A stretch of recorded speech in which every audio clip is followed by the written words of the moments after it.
4,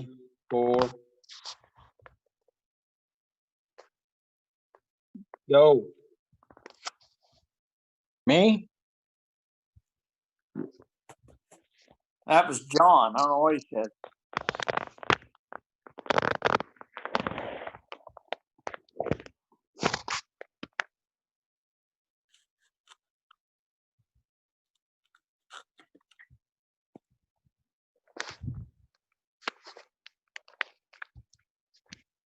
Are we on? Yeah. I ain't about. You're up there, Paul. Okay, well, good evening, everybody, and welcome to Saturday Night Live. Saturday Night Live is all about recovery, and we are glad you're here. We want to be able to help you tonight. You're welcome, clean, high, drunk, sober, in whatever condition you show up in. All we want to do is be able to help you reach a better state in life and get on with recovery. So we're going to get right into things tonight. We're going to have Doug Vincent lead off by reading the steps for us. So let's welcome Doug. Woo! Okay, Paul. Okay, the 12 steps. We admitted that we were powerless over our problems and that our lives have become unmanageable. 2, we come to believe that a power greater than ourselves could restore us to sanity. 3, we made a decision to turn our wills and our lives over to God. 4, we made a searching and fearless moral inventory of ourselves. 5, we admitted to God, to ourselves, and to another human being the exact natures of our wrongs. 6, we were entirely ready to have God remove these defects of character. 7, we humbly asked God to remove our shortcomings. 8, we made a list of all persons we had harmed and became willing to make amends to them all. 9, we made direct amends to such people wherever possible, except when to do so would injure them or others. 10, we continued to take personal inventory, and when we were wrong, promptly admitted it. 11, we sought through prayer and meditation to improve our conscious contact with God, praying only for knowledge of His will for us and the power to carry it out. 12, having a spiritual awakening as a result of these steps, we tried to carry this message to others and to practice these principles in all of our affairs. Okay, thank you, Doug. Appreciate that. And Doug is also going to be doing the step for us tonight, so we're going to lead right on into that. Doug, tell us about step 6. Let me get turned to it here.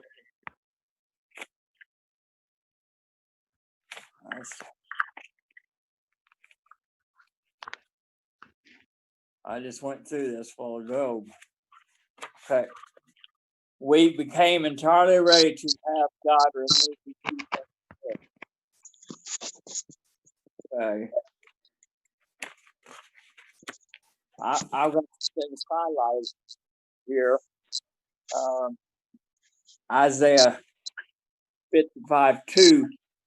We often believe in our self-sufficiency that we can only feel this hungry hole in our souls with alcohol, food, sex, money, power, be satisfied. These turn out to be empty wells, but we keep compulsively running to them. We became addicted and dependent. Okay. We became entirely ready by one more acknowledging that our ways of handling life, even or if they have helped us survive in the past, are not what God intends for us. Becoming ready for Him to remove our defects means that we will develop humility and willingness and become open to behaving and acting differently. The interaction between Jesus and the crippled man lying by the pool of Bethesda exemplifies this aspect of step 6.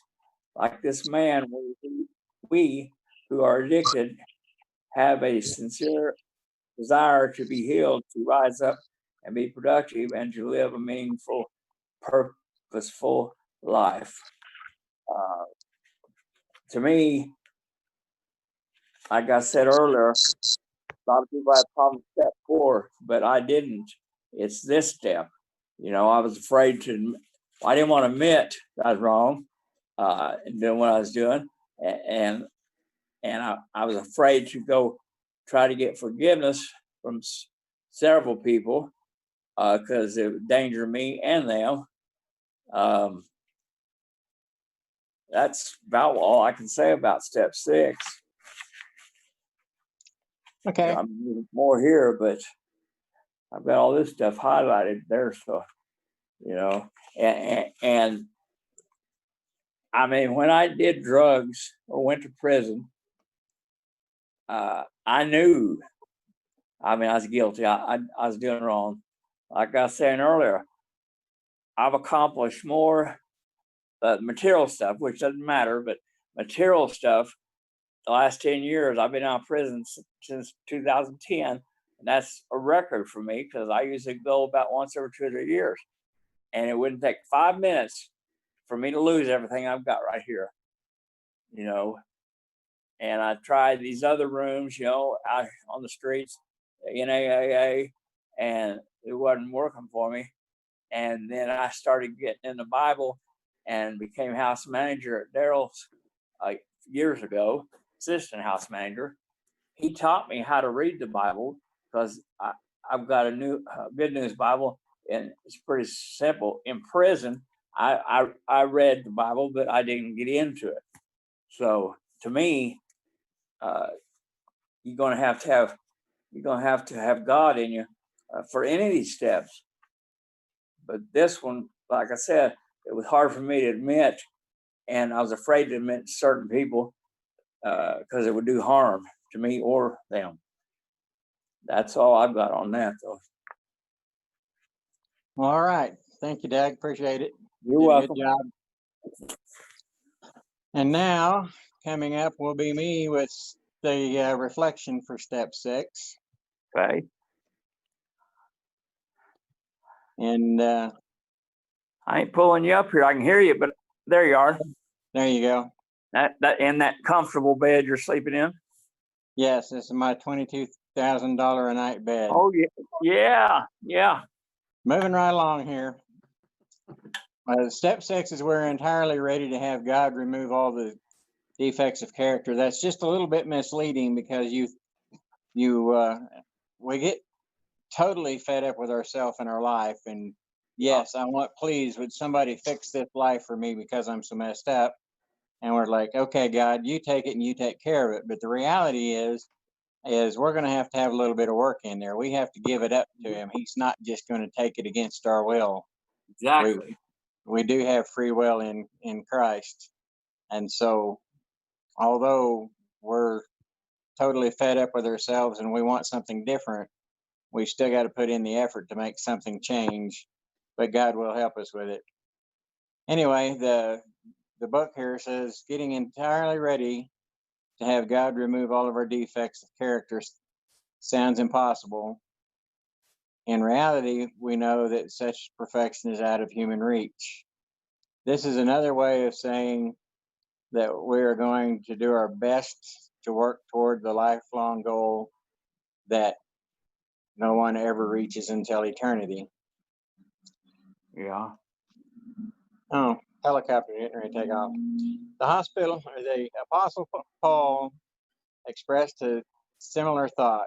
I don't mean to say that I have already achieved these things or that I have already reached the perfection, but I press to possess that perfection for which Christ Jesus first possessed me. Forgetting the past and looking forward to what lies ahead, I press on to reach the end of the race and receive the heavenly prize for which God, through Jesus Christ, is calling us. This combination of a positive attitude and energetic effort is part of the mystery of our cooperation with God. Paul said, work hard to show the results of your salvation, obeying God with deep reverence and fear. For God is working in you, giving you the desire and the power to do what pleases Him. We need to practice these steps for the rest of our life. We don't have to demand perfection out of ourselves. It is enough to keep moving ahead as best we can. We can look forward to reach our rewards with the hope of becoming all that God intends for us to be. God will strengthen and encourage us and as we do. Anyway, That's good. we want to be perfect, but this life is a walk. It's not just a sprint to the end, and it takes time to get from the point we're at to where we want to be. It'd be nice if we just said a few magic words and God magically changed everything, and we all had free bubble up and rainbow beer or whatever. That's But it not just doesn't work reality, that though. way. We have to invest. Yeah. There's a couple of questions in the recovery book, and it says, do I have a vision or purpose for which God saved me spiritually and took me out of addiction, and describe that? It's funny because I've been Christian for the most part of my life, but I never had any vision or any purpose. But when I came to Saturday Night Live 7 years ago, I saw a different group of people than what I had ever seen in church. Right. I saw folks that were truly loving and truly forgiving and really want to help one another. And I learned from that group how to be that kind of a guy. And so now for my purpose is to give back some of that love and some of that grace and help others to be able to reach recovery without having any kind of condemnation, because people that are already broken don't need for us to condemn them. Right. Everybody that comes to Saturday Night Live, when they show up, they know that they've got something broken going on, and that's why they're there. And we don't need to. And I have never seen anybody come walking in to our group that has been put to shame because of their past. And I've seen people from all walks of life and every addiction, and we just love them and care about them. And so that's been my purpose, is to learn how to do that and love and care about people. And it's really changed my life. And the other question is, am I now willing to accept that I will continue taking this step in order to grow, letting go of the old flaws and making room for new strengths? And why or why not? Well, anytime you're running around with your hands full, you can't receive anything else. And so I'm perfectly happy if I'm going along and I realize that I still have some garbage in my bucket. I'm perfectly happy to throw that away and make more room in my bucket to put good things in, to be able to share with other people. And the reason for that is there's real joy in freedom from any kind of addiction. There's real joy in the victory of being able to share that with somebody else, that I have put away my attitudes and actions and become a totally different person than I was 7 years ago. Even though 7 years ago, I really thought I had my stuff together when I showed up. I thought I was coming to listen to one of my friends do his testimony. And then I realized that I was probably one of the most screwed up people in the room because of my good Christian attitude did not measure up to a Christ-like attitude. And that's really been a change that I have gotten from down there. But being able just every once in a while to have the right words and the right tools, because we always get tools from Doug when he teaches, that I can pull that tool out of the box and be able to help somebody else. That is an amazing change for my life, and it makes amazing changes in other people's lives. And it just makes you feel warm and fuzzy all over. And that's a good thing, to know that you're walking close to God and making a difference. And that's what I have for you tonight. So I'm going to send things back to Big Doug. Are you there? Yes. Thank you, Paul. You're welcome. Thank you, Appreciate Paul. that. Hope you get better. I am. Hey, I want to thank everybody for being here tonight. We've kind of orchestrated the meeting on the fly here tonight. You may have been able to see that Paul's in the hospital, and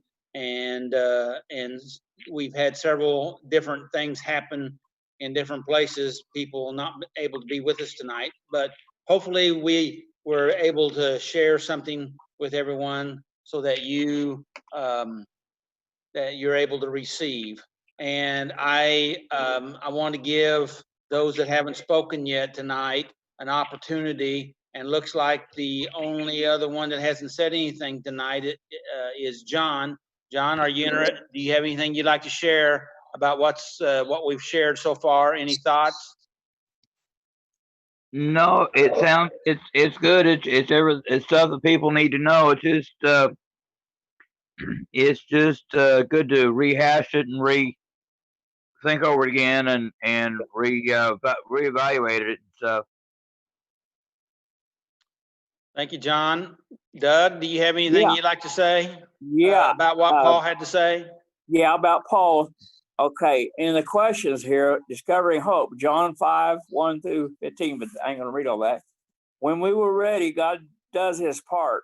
Our part is to get rid of excuses, stubborn resistance, holding on to the familiar and fear of change. When we clear out these blocks and become entirely ready, it becomes clear that God must do the rest, because only he can accomplish the miracle of setting our feet on the path of life again. To me, that pertains to what Paul was talking about. Correct me, Paul, if I'm wrong. I think he had to maybe do something because he's shut his. Probably a nurse come in or something. Yeah. No, that was good stuff. Yeah, but that was pertaining to what you were talking about, wasn't it? Yes, it goes together. Yeah. Okay. Thank you. Thanks, Doug. You're welcome. Okay. Anything to say, Big Doug? I'm getting ready to give her a shot. And I want to say thank you, Paul, for your help, and also Doug for helping out there, and You're John, thank you.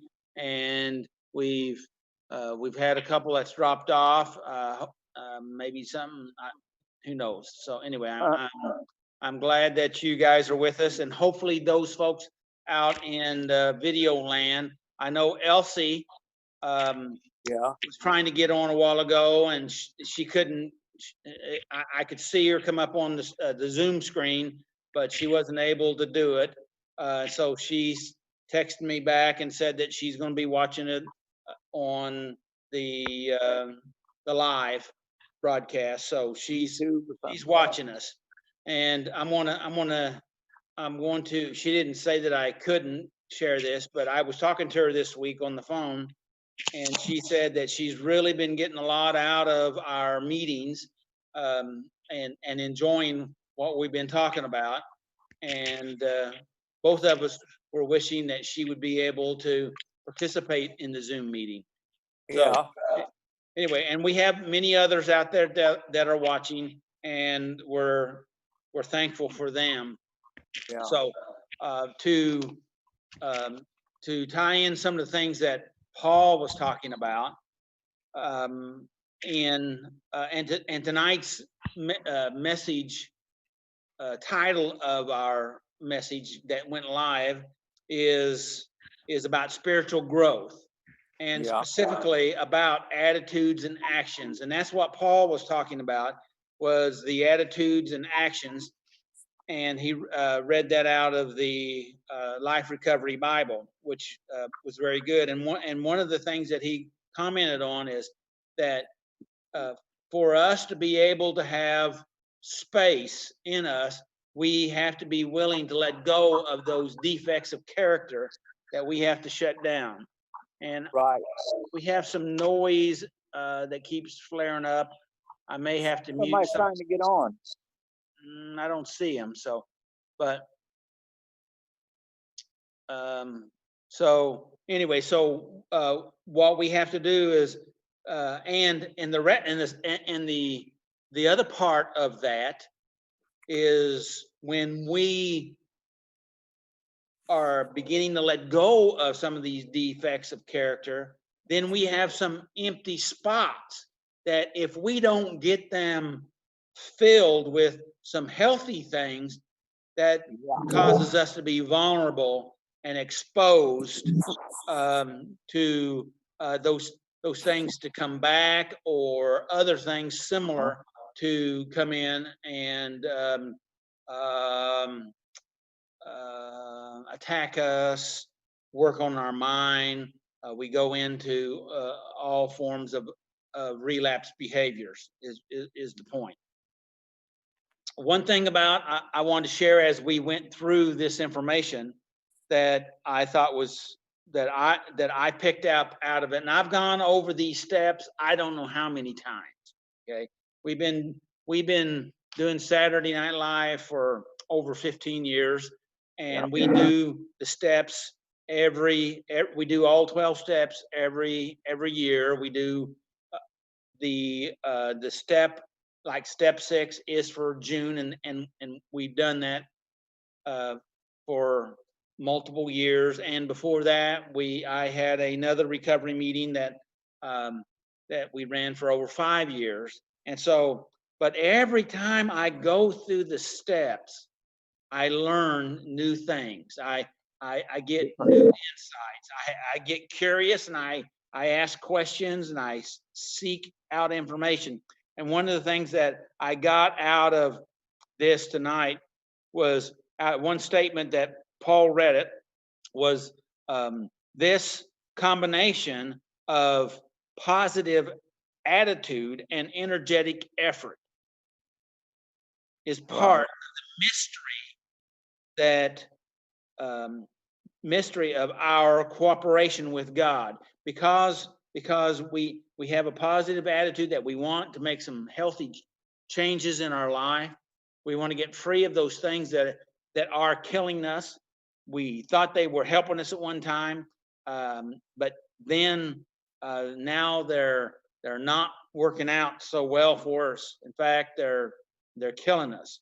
And so, and having this positive attitude and this energetic effort, that we start to bring some change in our life, and we begin to open up to spiritual things, because we can't do it in ourselves. We have to be open to something outside of ourselves, because if we could have done it on our own, then we didn't need anybody's help. We didn't need God's help.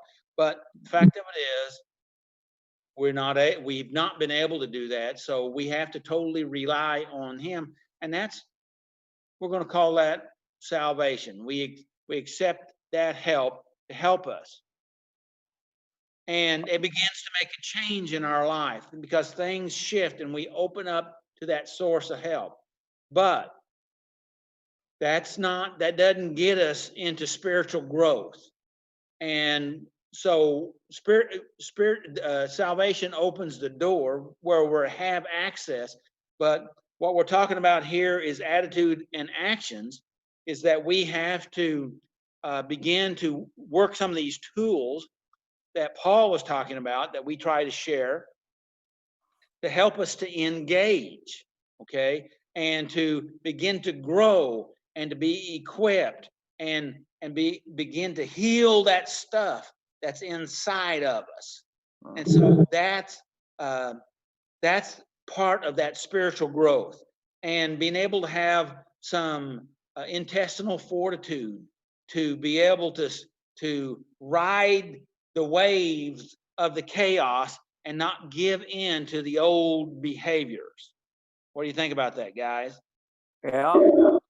And it's real easy to give in, okay, because that's the way we have lived. That's what's Our lifestyle. done. That's what we're familiar with, right? Yeah. And so what we need to do is recognize that. But we said, well, I had a person say, well, in fact, Doug said this earlier, I was in this cycle of every year and a half, 2 years, I would go back through the loop again and end up in prison and go through the process and had to make some changes and deal with our issues. And that's not just, as you said, the fella in prison told you, it's not just sobriety, it's recovery. It's the inward change, Exactly. the inward change, and that's spiritual growth. Okay. Yep.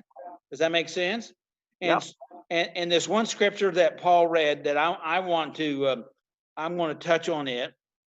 And this is out of Philippians 2:13. It says, for God is working in you, giving you the desires and the power to do what pleases him. And what pleases him is for us to have faith in him and to begin that spiritual growth process. And that pleases him. And he has given you the desire to do that. And Yes. he has given you the power to do that, even though you don't think that you have the power to do that. It's not your power, it's his power. Yes, we know we don't have the power, because if we'd had the power, we'd have done it already. Seek and you'll find. Knock and the door will open. That's right. That's I right. pray that every night. Good deal, Doug. And so what we have to do is we have to be willing to not to engage in the process of growth. And the rest of the story is that's painful. Growth is painful. It's always painful. Because when you because you have to change. And nobody likes change. There's only one person in the world that likes change, and that is a baby with a wet diaper. Yeah. A baby with a wet diaper, they like change. That in fact, my baby, my granddaughter, that's 2 years old. When she's wet, she wants to be changed, and then she's happy about that. Okay. And so for the rest of us, though, we have to change, and change is hard. Why? Because we have to work against what we've always done. And it's different. And it is different. It's unfamiliar, it's foreign, and anything that's unfamiliar and foreign is hard. But that's how you learn and grow and develop, and you push through that uncomfortable feeling. There's 4 areas that the brain responds to. The first one is survival. When it recognizes a threat, the brain responds, because the amygdala, and I've talked about it a lot, the amygdala goes into protecting us, fight, flight, freeze. Okay. And so that's the first area that the brain responds to. The second area that the brain responds to is avoidance. Okay, avoidance of pain. If there's something that's painful, the brain begins to find ways around, making excuses, finding reasons why not to be involved in that pain, to make other choices, because we avoid pain. That's part of our survival mechanism. Our brain says, avoid pain. Right. That's number 2. Number 3 is conservation of energy. Conservation of energy. That our brain, that's one of the areas that the brain is sensitive to, is that it looks for the easiest way.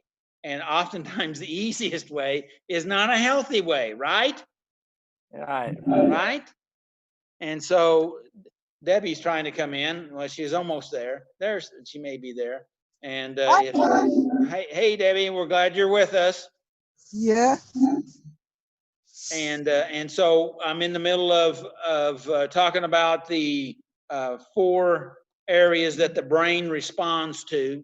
And the first one is the survival. It's all about survival.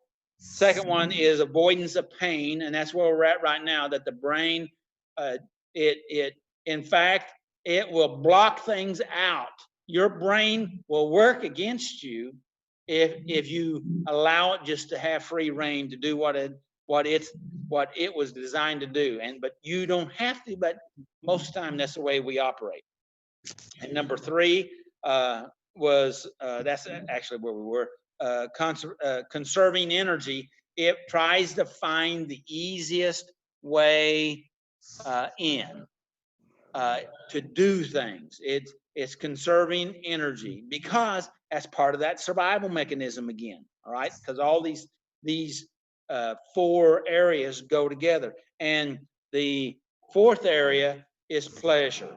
We talked a lot about in the past about the avoidance of pain and seeking pleasure, but these are the four areas, and the fourth area is that our brain will seek paths or areas of pleasure because that's part of the survival mechanism. But not everything that's pleasurable is healthy, right? And so what we need to do is we need to recognize that sometimes, and a lot of times, as I've already said, making healthy choices and making those choices because we want to grow. We want our life to be different than it's been. So we're wanting to grow and deal with life and deal with ourselves. And it's hard. It's frustrating. And because I know I've been there, I'm still there. Okay. And so, so what we have to do is we have to grab a hold of that, and not everything that is pleasant is healthy. And so what we need to do is we need to recognize that, and we have to ask ourselves, we have to talk to ourselves, we have to talk to our brain, if you don't mind that terminology, and say, I don't want to be just controlled by my base network of survival skills. I want to grow. I want to develop. I don't want to be just about surviving. Yes, we got to survive, but we can't stay stuck in survival because we want to do more than survive. We want to thrive. Abraham Maslow talked about the hierarchy of needs, and the survival is the very bottom. Eliminate the threat, and you have safety, and then the second one, if I remember correctly, is love and acceptance, and then going ahead and growing and thriving in some of the other upper needs, and so we have when we realize that where we're at, we got to make changes, and that's what step 6 is about. Is that we are entirely ready to deal with ourselves, even though we don't have the power to do it. We ask God to help us with that. We're entirely ready to get rid of those defects of character. And it's but please, perfectionists out there that or judgmental people, we'll just throw that in there. It's a process, and as Paul talked about earlier, we want to get rid of something, you gotta, that creates new space, so you have to bring something in, but it's hard to bring it in, and because you've practiced the old stuff so much, it's used to being there and it don't want to leave. And so you have to bring in the new stuff. So that means you have to practice it. But there's a battle. The Apostle Paul talked about that in Romans chapter 7, and said, that thing that I would do, I don't seem to be able to do. And that I do, I don't want to do. And he said, oh, wretched man that I am, who will deliver me from this body of death, this this pattern that I'm stuck in. And that's everybody's struggle. So my point here is, as we begin to let go of some things and we grab a hold of some other things, our life is a mixture, and it always will be. And what we want to do is bring in more of the healthy stuff, or what we call good stuff, and let go of the unhealthy stuff, because it is a process. It's a process. And don't sabotage yourself by thinking, well, the step says entirely ready. Well, as Paul said,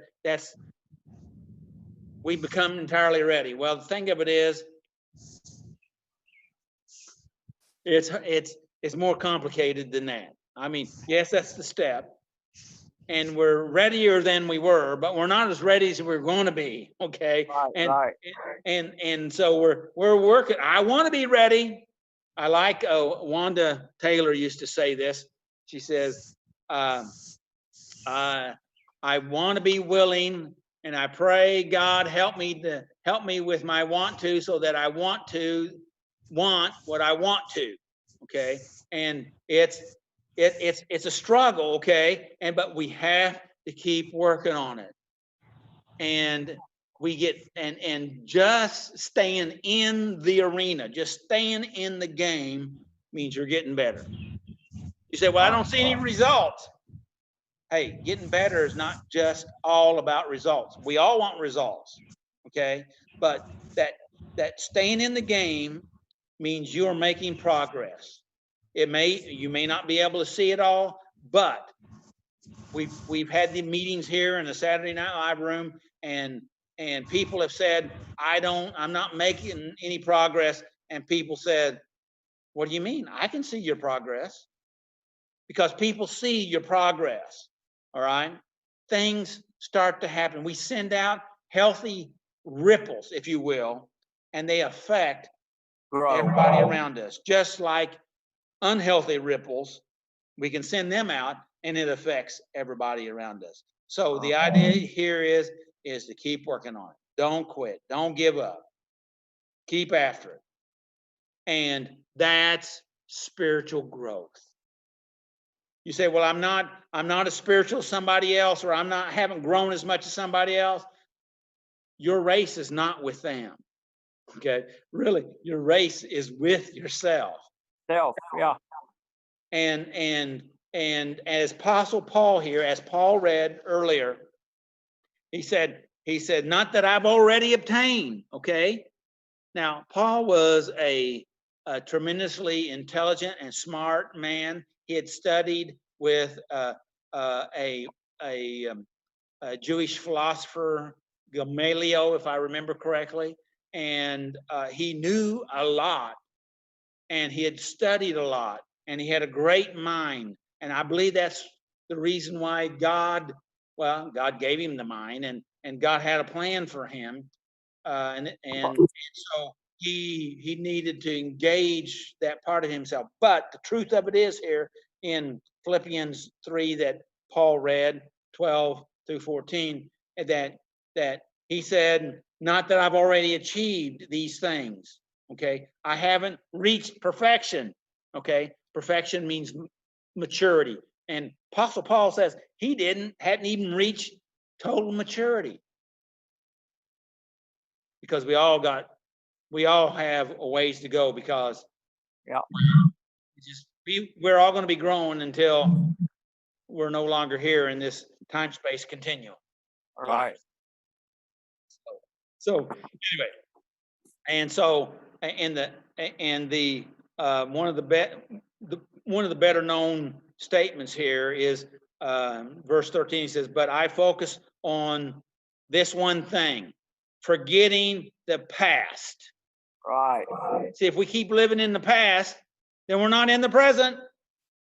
We need to forget the past. Yes, it happened. All right. We need to learn from it, but we got to stop reliving it mentally and emotionally. All right. We got to be willing to forget it or let it go, or at least remember it less. How about that? Okay. Yeah. And so, because when you remember it, then you feel it, and then the next thing you know, then you start acting it out. Right. So he says, this one thing, okay, this one thing. I said, but I focus on this one thing, forgetting the past and looking forward to what lies ahead. That's all you can do. That's all you can do. And the fact of it is, as I've talked about in the past, we always go where we look. And if we keep looking in the past, we're going to end up doing the same thing again, right? And so we have to look where we want to go. Isn't We that have to like look where we want to go. sorry. Yes, That's like if you fall, relapse, in my meaning, if you fall and you get up, you're achieving something. If you don't get up, then like, you gotta brush yourself off, and if you hopefully you learn from it and go on. that's right. That's good. And that's the truth, that we have to, and that scenario that you laid out there about if you fall, and the biggest part of the process of getting better is by getting up, Right. right? But it's also you got to learn from that too. Absolutely. Absolutely. Can I say something here? This last few sentences here, when we willing to do our part by living rightly in the moment, God removes our defects by supplying His power and His Spirit to make things change in us. Over time, our defects are replaced with character strengths. That's good. That's good. I mean, Wonderful. I'm not where I used to be, but I'm not where I want to be yet. You know what I mean? All right. And so what we're talking about here is, and one of the things that I'm just going to pull this out of some information about meditation. Meditation is about, staying in the present, focused on being in where you want to go, and the practice of when you get drug off by thoughts or red herrings or whatever, try to pull you out of that time of prayer and meditation.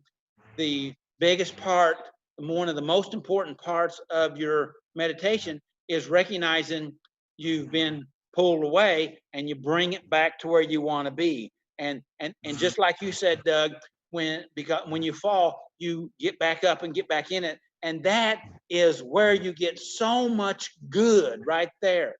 It's not, we don't want you to relapse or trip up or slide back. But the fact of it is, those are some of the things that will and do happen. And the most important part of that process is what you learn out of that. And part of that learning is getting up and getting back to where you want to be. Putting it in your pocket, like Paul said. Yes. Yes. So I kind of lost my train of thought there, but I want to get back to the last part of that scripture there. Actually, verse 14 said, "I press on to reach the end of the race." And that's what we're talking about here, is we have an idea where we want to go, and that's recovery. Recovery, internal recovery, restoration, being coming in alignment with those good things that God has for us and that we know that He has for us. And He says that to reach the end of our race and to receive the heavenly prize for which God, through Jesus Christ, is calling us. He has a plan for us. All of us has a plan. No matter what you say or you think that you don't, you do. God didn't make any trash. You're valuable to Him. and he's got a plan for you. And as I already said out of the other scripture there, that out of Philippians 2, 12, 13, that he is giving you the power. Okay. He's given you the power, and we have to be willing to accept it. Yeah, And now I'm going to open up to anybody who wants to say anything. I think Doug wants to say something. I do. You could tell it. Through the path to recovery is hard work. It's definitely worth the effort. God will be with you on this journey as you find freedom, healing, and peace of mind. That's on the back cover of the work study.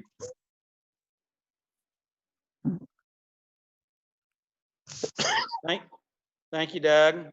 Well, Debbie, did you want to say anything? No, don't have nothing right now. All right. Well, we're getting close to winding it up.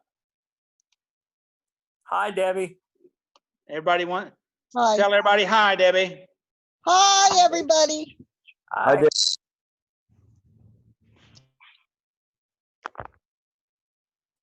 All right. Anyone else have anything they'd like to share before we begin to wrap up? Good stuff. Everybody should hear it, should know it. Yeah, Thank and it. I know this now. You know, life's hard. I don't care what position I'm in. I did, you know, and then when I take and put drugs in myself and do criminal things, I'm just putting fuel on the fire. You know. Yes.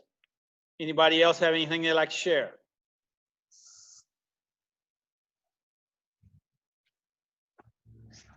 Wonder if Paul's back on here.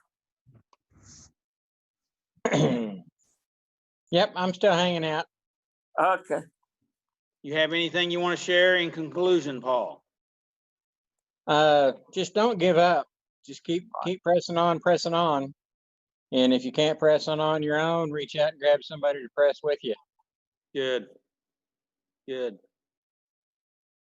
Well, Paul, I'm going to let you close up after I have some concluding thoughts while I shut down the video, if that'll be all right. So if you're able to do that for me here in a moment. And so I just want to tell everybody, Debbie, we kind of pushed right through you. Did you have anything you want to say before I close up here? No, I just came in on the end there, And we're glad you did. And John, did you have anything else you wanted to share? Nope, nothing at all. All right. Okay. So I just wanted to tell, I want to first tell our participants here, thank you for being here. Thank you for your help. And I was surprised. Paul told me he was in the hospital and that he wasn't going to be able to be in the meeting, but I went on and sent him the information, and he was able to be here with us, and I'm glad that you did, Paul. And Debbie said that she was going to be out, had an activity that she was going to be involved in. That's the reason why she came in late. And then, of course, Doug, he's been messing around. I don't know what he's been doing. And so I'm glad you're Well, here. And it don't pay nothing, so that's why I've been messing around. and John, does thank pay. you. And John, thank you for being with us tonight. You're welcome. And thank everyone else out there in video land. And hopefully some of the things that were shared here can be helpful to you. And so may the Lord bless you and keep you, and may his face shine upon you and give you his peace. Thanks for having me, Doug. You're welcome, Doug. And make healthy choices. Right, guys? Right. Absolutely. Because, what we choose is what we get, right? So Absolutely. I'm going to turn this back over to Paul, and Paul's going to close us up. As I go over, I'm going to leave. I've got to walk across the room and shut us down on the live video. So Thanks, Paul, for doing that, and thanks everyone for being with us, and thank you out there in video land. There he Well, is. I'm glad y'all were with us tonight. I hope that you've learned a little bit of something from somebody. And don't struggle this walk on your own. If you're hurting and you need, send a message on the Facebook group or call one of the guys that you know. Don't be out there alone in this time that we're still fighting with this crazy virus. Knowing God's in control, and at some point we're all going to be back together, but sometimes just a little face to face and personal voice message or something is more, it helps more than the videos do that we're doing. And we want to be able to help any way we can. Keep pressing forward, make those healthy decisions. Each time you make a healthy decision, it may not turn your life totally around, but it keeps you moving and re-guiding in the right direction. And at some point, you make enough healthy decisions, you'll be going the direction that you want to be going. All right.